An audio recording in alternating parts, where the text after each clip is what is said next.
Hi, welcome to ShowMeTheCurry.com. I'm Hital. I'm Anuja, and today we're going to show you how to make eggplant raita. Now, raita, usually people think of it as an accompaniment. This one is very substantial, and it's not just your any old raita, it's raita. So here's what you'll need. 1 large Chinese eggplant cut into semicircles, 1 tablespoon oil, 1/4 teaspoon mustard seeds, 1 small onion finely chopped, 1/4 teaspoon turmeric powder, 1 tablespoon garlic minced, green chili slit to taste, salt to taste, 2 cups of yogurt well beaten, cilantro finely chopped for garnishing. So for our eggplant or Baingan Raita, we have a non-stick skillet and it is on medium heat right now, and we've already heated the oil in there. We're going to add in the mustard seeds, allow them to pop, and quickly add in the onions and the turmeric and the garlic. And we're going to cook this for about a minute or so and let the onions get a little translucent. And while Hital's doing that, we have the yogurt over here, and we have beaten it well, and just so that there's no lumps and it's just a smooth texture.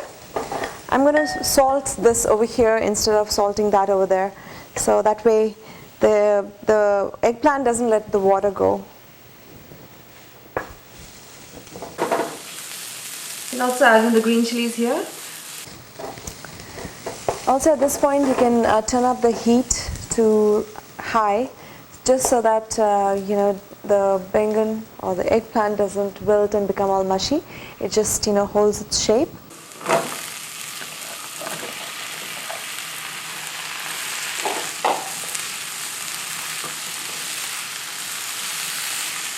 Now, eggplant cooks very fast, so that's one of the reasons why we kept it on high, so it doesn't shrink a whole lot. Also, that's the reason why we didn't add in salt over there.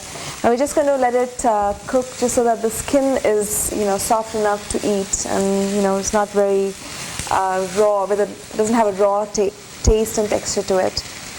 One of the reasons that we use Chinese eggplant is that when you cut it into pieces, each piece has a little bit of the skin on it, and that holds that shape a lot better than if you use the other type of eggplants, which just kind of melt away into nothingness.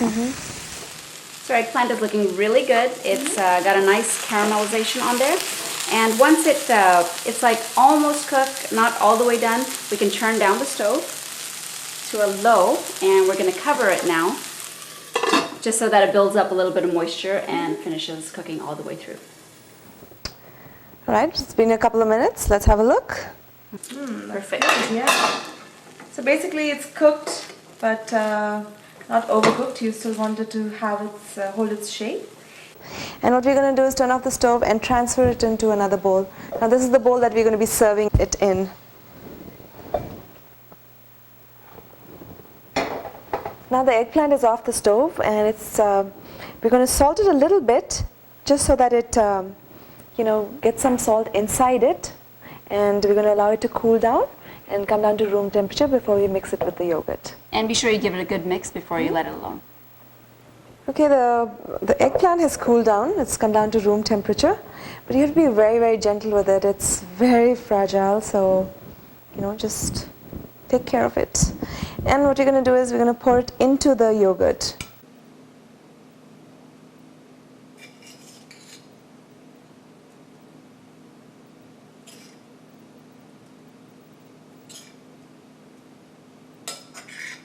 And then mix it again very gently.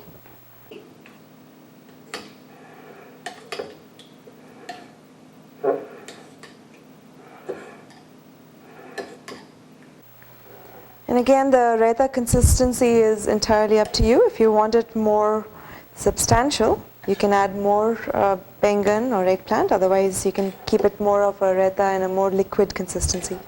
In fact, most of the ingredients that we showed, they're to taste. So, if you like a lot of garlic, you can add more. You can scale down on the garlic if you need to. And, it doesn't affect the taste that much, or it's not going to ruin it either way. So you can just do it per your taste. And of course, the last step before serving is always the garnish.